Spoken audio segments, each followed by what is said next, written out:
Benjamin Télé crache ses vérités à Macron et Alassane Ouattara. Plus de détails après le générique. Avant de commencer, n'oubliez pas de vous abonner et d'activer la cloche de notification, car cela va vous permettre de ne plus manquer les prochaines vidéos. C'est parti!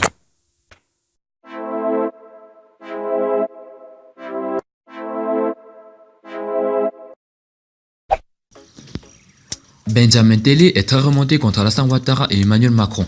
Dans une note dont copie nous est parvenue, le délégué régional à l'implantation Allemagne et autruche de liberté et démocratie pour la République, le parti politique fondé par Mamadou Koulibaly, accuse ces deux chefs d'État d'œuvrer contre le bonheur des Ivoiriens. Affaire Soro, mort du franc CFA, Benjamin Télé dit tout. L'actualité ivoirienne est marquée par de graves crises qui secouent les relations entre Alassane Ouattara et son ex-fileur Guillaume Soro. Le malaise est si profond que le président ivoirien en est arrivé à lancer un mandat d'arrêt international contre le député de Feki, accusé d'avoir tenté de déstabiliser la Côte d'Ivoire.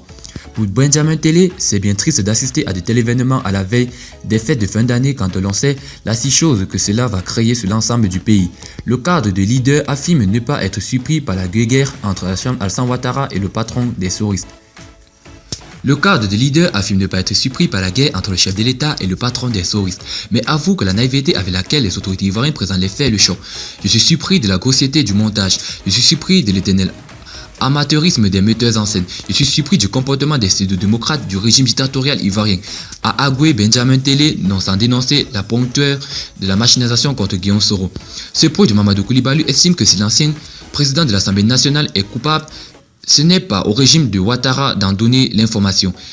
Il enfonce le clou en faisant le lien entre la récente visite d'Emmanuel Macron à Abidjan du 20 au 22 décembre 2019 et la situation qui prévaut en Côte d'Ivoire. De quoi les deux chefs d'État auraient-ils parlé selon vous? De paix, de liberté et de développement en Afrique francophone?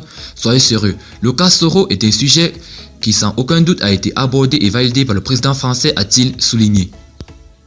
En outre, Benjamin Télé fait partie de ceux qui pensent que l'écho, la future monnaie devant succéder au franc CFA, est déjà un échec. Le débat sur la monnaie commencera quand la France ne produira plus notre argent sur son territoire et que nous, les Africains utilisant le franc CFA, déciderons de comment celle-ci doit être gérée, s'est-il exprimé.